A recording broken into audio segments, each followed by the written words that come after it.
بسم اللہ الرحمن الرحیم۔ السلام علیکم ورحمۃ اللہ وبرکاتہ۔ عزیز طلبہ، اسلامیات سلسلہ نمبر 7 کا اگلا سبق شروع ہو رہا ہے۔ عزیز طلبہ، ہم یکم ہجری یعنی 1 ہجری کے واقعات پڑھ رہے تھے۔ اس میں ہم نے مختلف واقعات پڑھے۔ حضور صلی اللہ علیہ وسلم کی مدینہ منورہ آمد، مسجد نبوی کی تعمیر، درسگاہ صفہ کی تعمیر، اسی طرح اسی میں آپ نے یہ بھی پڑھ لیا کہ مدینہ منورہ میں کون کون سے مذاہب تھے۔ پھر 1 ہجری میں اذان کی ابتدا، اس کے بارے میں ہم نے پڑھا، اور مواخات کے بارے میں پڑھا کہ جو بھائی چارگی کا سلسلہ مہاجرین انصار میں شروع ہوا، اور میثاق مدینہ کے بارے میں ہم نے پڑھ لیا۔ عزیز طلبہ، اب 2 ہجری کے واقعات شروع ہوتے ہیں۔ 2 ہجری میں چونکہ غزوہ پیش آیا، جنگ پیش آئی، اس وجہ سے پہلے غزوہ اور سریہ اس کے بارے میں ہم جان لیتے ہیں۔ یہ سبق آپ کی کتاب کے صفحہ نمبر 123 میں موجود ہے، غزوہ اور سریہ۔ عزیز طلبہ، جہاد کی اجازت ملنے کے بعد جب 2 ہجری میں اللہ کی طرف سے کافروں سے جہاد کی اجازت ملی، تو کافروں کے درمیان جنگوں کا سلسلہ شروع ہو گیا۔ مسلمانوں اور کافروں کے درمیان جنگوں کا سلسلہ شروع ہوا۔ ان جنگوں کو، ان لڑائیوں کو، ان جہاد کو 2 حصوں میں تقسیم کیا جاتا ہے۔ ایک کو غزوہ اور دوسرے کو سریہ کہا جاتا ہے۔ مسلمانوں کی جو کافروں سے لڑائیاں ہوئی حضور صلی اللہ علیہ وسلم کے دور میں، ان لڑائیوں کو، ان جنگوں کو 2 حصوں میں تقسیم کیا جاتا ہے۔ ایک کو غزوہ کہا جاتا ہے اور دوسرے کو سریہ کہا جاتا ہے۔ اب یہ آپ جان لیجئے کہ غزوہ کی تعریف کیا ہے اور سریہ کی تعریف کیا ہے۔ عزیز طلبہ، غزوہ اس جنگ کو کہتے ہیں جس میں حضور صلی اللہ علیہ وسلم ونفس نفیس شریک ہوئے ہوں، آپ صلی اللہ علیہ وسلم خود تشریف لے گئے ہوں اور اس جنگ میں حاضر رہے ہوں، اس جنگ کا حصہ بنے ہوں، چاہے اس میں لڑائی ہوئی ہو یا نہ ہوئی ہو، چاہے اس میں لڑائی ہوئی ہو یا نہ ہوئی ہو، لیکن وہ غزوہ لڑائی کے لیے روانہ ہوئے لیکن لڑائی نہیں ہوئی، واپس آ گئے تو اس کو بھی غزوہ کہتے ہیں، یا وہاں لڑائی ہوئی تو اس کو بھی غزوہ کہا جاتا ہے، بشرطے کہ اس میں حضور صلی اللہ علیہ وسلم بنفس نفیس شریک ہوئے ہو۔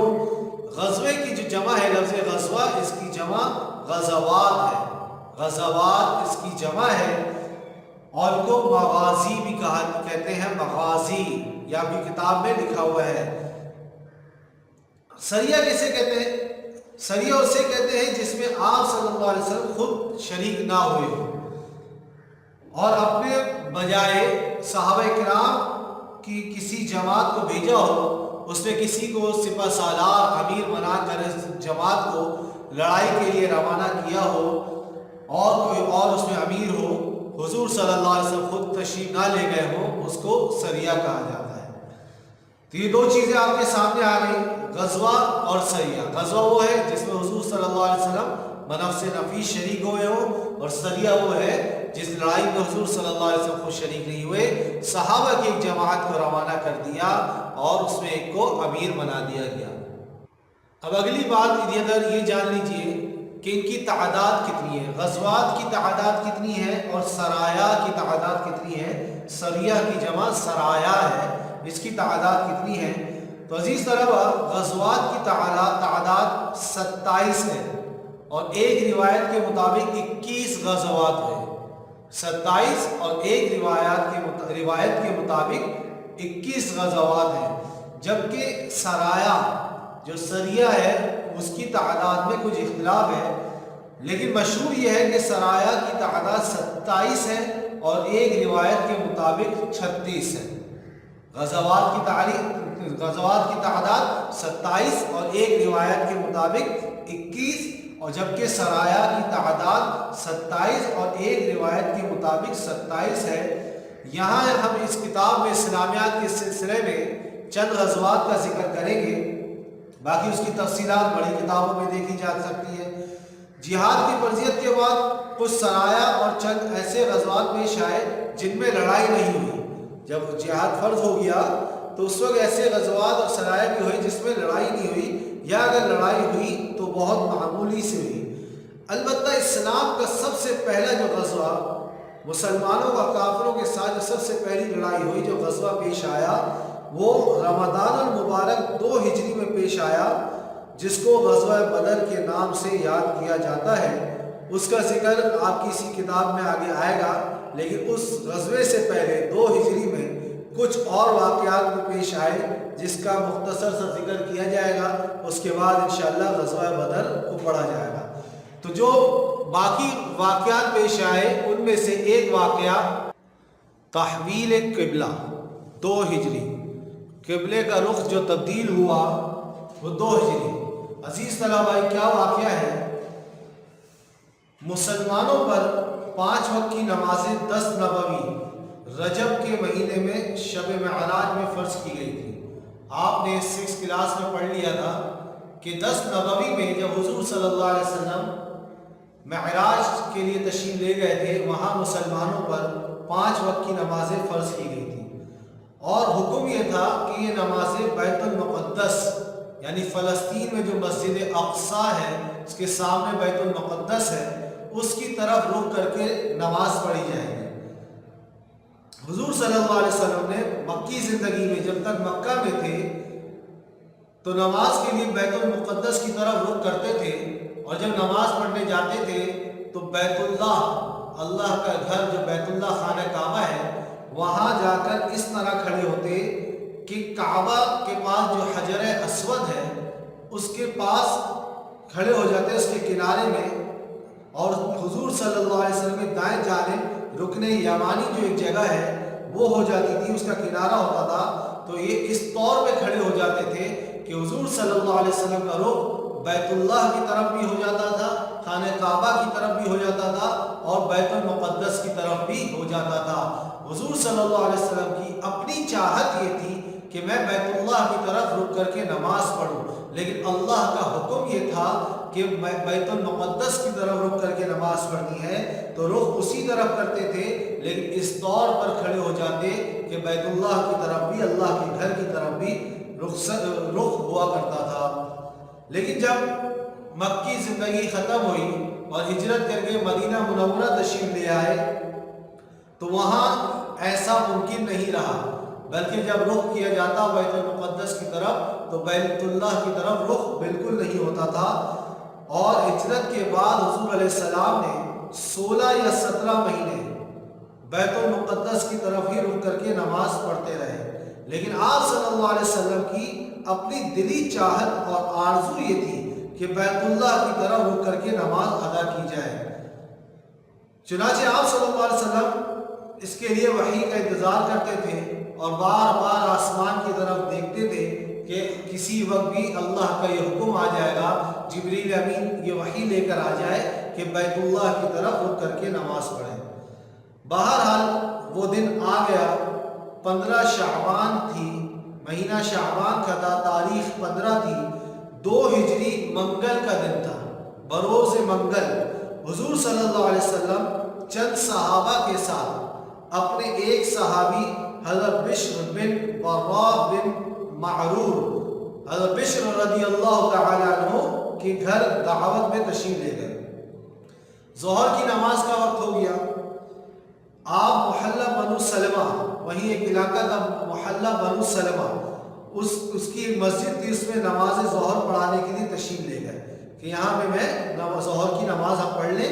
اور حضور علیہ السلام نماز پڑھا رہے تھے، 2 رکعتیں مکمل ہو چکی تھی، 2 رکعت ہو چکی تھی، اور ایک روایت کے مطابق دوسری رکعت کے رکوع میں تھے، تو حکم اللہ تعالیٰ کی طرف سے آ گیا، جبریل امین وحی لے کر آ گئے کہ تحویل قبلہ کا حکم آ گیا ہے، اپنا رخ اب بیت اللہ کی طرف کر لیں، بیت المقدس سے پھیر کر بیت اللہ کی طرف کر لیں۔ اور اسی نماز میں حکم ہو گیا کہ اپنا رخ اب بیت المقدس کی طرف سے پھیر کر بیت اللہ کی طرف کر لیں۔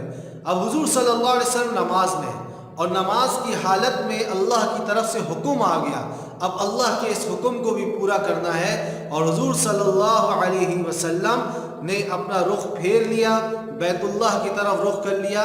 یہ رخ ایسے تھا کہ جب بیت المقدس کی طرف رخ کیا ہوا تو بیت اللہ بالکل حضور علیہ السلام کے پیچھے کی طرف ہو گیا۔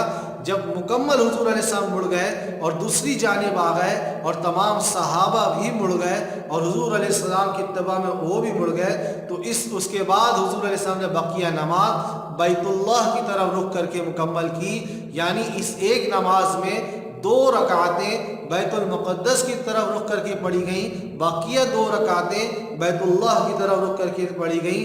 اور یہ مسجد، جس مسجد میں حضور صلی اللہ علیہ وسلم نماز پڑھا رہے تھے، اس میں ایک ہی نماز میں 2 رکعتیں ایک قبلے کی طرف رخ کر کے پڑھی گئیں، اور اسی مسجد میں وہی نماز دوسرے قبلے کی طرف رخ کر کے پڑھی گئی، اس لیے اس مسجد کا نام مسجد القبلتین ہو گیا، یعنی 2 قبلوں والی مسجد۔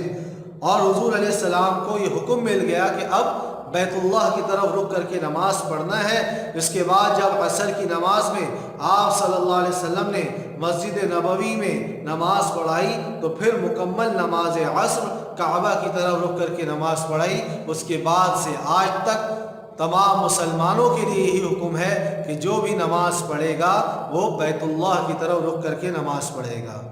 عزیز طلباء، سورۃ البقرہ کی آیت کا جو نزول ہوا، یہ نزول تھا جس میں تحویل قبلہ پھیرنے کے لیے بیت المقدس سے بیت اللہ کی طرف رخ کرنے کا حکم آیا۔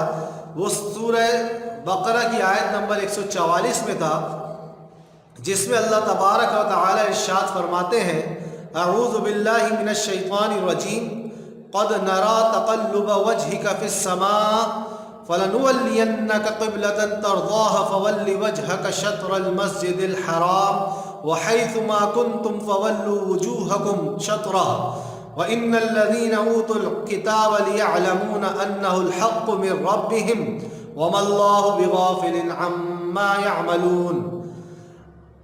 ترجمہ ہے: اے محمد، ہم تمہارا آسمان کی طرف منہ پھیر پھیر کر دیکھ رہے تھے۔ آپ جو ہماری طرف آسمان کی طرف اس وحی کے انتظار میں بار بار دیکھ رہے تھے، ہم بھی آپ کو دیکھ رہے تھے، سو ہم تم کو اسی قبلے کی طرف جس کو تم پسند کرتے ہو، جس میں تمہاری پسند ہے، منہ کرنے کا حکم دیں گے کہ آپ جس قبلے کی طرف پسند کرتے ہیں رخ کرنا، اس کا ہم حکم دیں گے۔ لو حکم کیا دیں گے؟ حکم دے دیا تو اپنا منہ، اپنا رخ مسجد حرام یعنی خانہ کعبہ کی طرف پھیر لو، مسجد حرام کی طرف پھیر لو، اپنا رخ خانہ کعبہ کی طرف پھیر لو، اور تم لوگ جہاں ہوا کرو، جہاں بھی ہو، نماز پڑھنے کے وقت جس جگہ پہ بھی ہو، اسی مسجد کی طرف منہ کر لیا کرو، اسی مسجد کی طرف رخ کر لیا کرو، یعنی مسجد حرام کی طرف۔ اور جن لوگوں کو کتاب دی گئی ہے وہ خوب جانتے ہیں کہ نیا قبلہ ان کے پروردگار کی طرف سے حق ہے۔ یہ جو اللہ تعالیٰ نے بیت المقدس کہا تھا، اب بیت اللہ کہہ رہے نیا قبلہ بتا رہے، یہ حق ہے، اب اسی کی طرف رخ کرنا ہے۔ اور جو کام یہ لوگ کرتے ہیں اللہ ان سے بے خبر نہیں ہے۔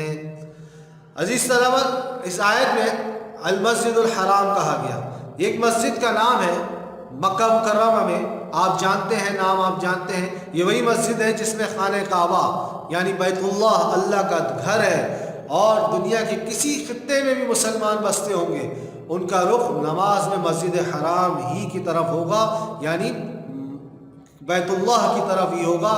جغرافیائی اعتبار سے کسی کے لیے، کسی ملک کے لیے، کسی علاقے والوں کے لیے یہ بیت اللہ کا رخ مغرب کی طرف ہوتا ہے، کسی کے لیے مشرق کی طرف ہوتا ہے، کسی کے لیے شمال کی طرف، اور کسی کے لیے جنوب کی طرف۔ تو جس کا جس طرف ہے، شمال ہو، مغرب ہو، مشرق ہو یا جنوب ہو، بیت اللہ کی طرف رخ ہونا چاہیے۔ ہر نماز میں دنیا عالم کے تمام مسلمانوں کا رخ کعبہ کی طرف ہونا چاہیے۔ عزیز طلباء، اس سے ہمیں کیا سبق ملتا ہے؟ ہمارے لیے اس میں یہ سبق ہے کہ اسلام کے جس حکم پر جس وقت عمل کرنے کی ضرورت پیش آ جائے جس وقت جو حکم ہماری طرف متوجہ ہو اسلام کا کہ اس وقت ہمیں یہ کرنا ہے تو اس پر بلا تاخیر بغیر دیر کیے ہمیں عمل کرنا چاہیے۔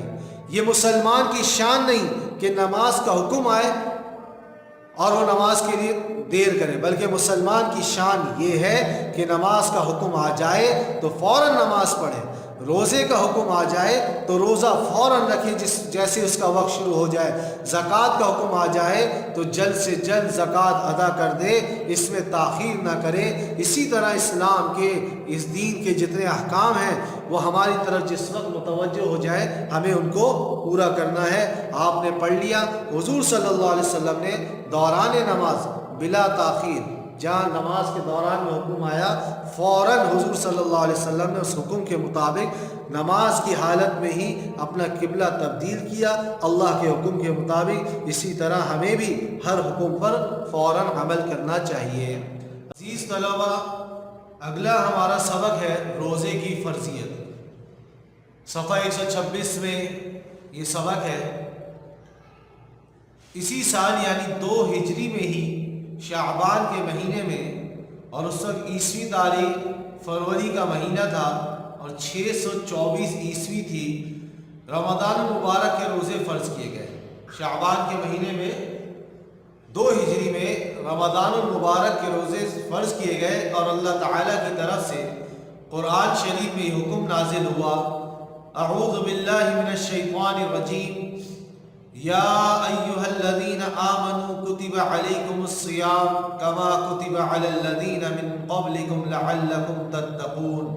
مومنوں، تم پر روزے فرض کیے گئے ہیں جس طرح تم سے پہلے لوگوں پر فرض کیے گئے تھے تاکہ تم پرہیزگار بنو۔ اس آیت کے نزول کے بعد جب یہ آیت نازل ہو گئی تو اسی سال مسلمانوں نے 2 ہجری میں ہی پہلی مرتبہ رمضان کے پورے مہینے کے روزے رکھے۔ عزیز طلبہ، آیت مبارکہ میں آپ نے سنا کہ اللہ تعالیٰ فرما رہے ہیں کہ تم سے پہلے لوگوں پر بھی روزے فرض کیے گئے، یعنی پچھلی امتوں پر بھی روزے فرض تھے، یہود و نصارہ پر بھی یہ روزے فرض کیے گئے تھے۔ یہودیوں اور عیسائیوں کے روزے کیسے تھے؟ یہودیوں کے اوپر جو روزے فرض تھے، حضرت موسیٰ علیہ السلام کو جو تورات ملی تھی اس کی خوشی میں 40 دن کے روزے فرض کیے گئے تھے، 40 دن کے روزے۔ اور یہ جو روزے رکھے جاتے تھے یہ یکم ذوالحجہ سے شروع ہوتے تھے اور 10 محرم تک چلتے تھے۔ یکم ذوالحجہ کے مہینہ پورا اور اس کے بعد جو 10 محرم تک روزے رکھا کرتے تھے، یعنی 40 دن کے روزے رکھتے تھے۔ لیکن یہ لوگ یہودی اس بات کے ماہر ہیں کہ اپنی کتابوں میں تبدیلیاں کر دی، انہوں نے اپنے دین میں تبدیلیاں کر دی، تو اس احکام کو بدل کر مذہب میں تبدیلیاں کر ان ماہر یہودیوں نے اپنے اوپر سے 40 دن کی پابندی اٹھا لی اور اس کے بجائے صرف 10 محرم الحرام کا یعنی عاشورہ کا روزہ رکھنا شروع کر دیا، ایک روزہ رکھتے ہیں۔ اسی طرح عیسائی بھی اپنی کتاب انجیل ملنے کی خوشی میں 34 یا 30 دن کے روزے رکھتے تھے، 34 یا 30 دن کے روزے رکھتے تھے، اور ان یہودیوں اور عیسائیوں کے روزہ رسمی ہوتا تھا، وہ اسے کفارہ اور توبہ یا ایسے ہی کسی محدود مقصد کے لیے رکھتے تھے، یعنی ایک مقصد کفارہ یا توبہ وغیرہ کا ہوا کرتا تھا۔ اور یہودیوں کی طرح عیسائیوں نے بھی اپنے مذہب میں اپنی کتاب میں تبدیلی یا تحریف کر دی، اور اس تحریف و تبدیلی کرنے میں یہودیوں سے پیچھے نہ رہے، اور انہوں نے بھی ان کے پوپ نے جو ان کے بڑا پادری ہوتا ہے انہوں نے کہا کہ جی روزے میں یوں ہے کہ کھانا پینا آپ کر سکتے ہیں، کھانے پینے کی اجازت ہے، صرف یہ حکم ہے کہ اپنے خیالات کی حد تک روزہ رکھیں، خیالات میں روزہ رکھ لیں، باقی آپ کھا پی سکتے ہیں۔ عجیب ان لوگوں کے روزوں کی ترتیب بن گئی۔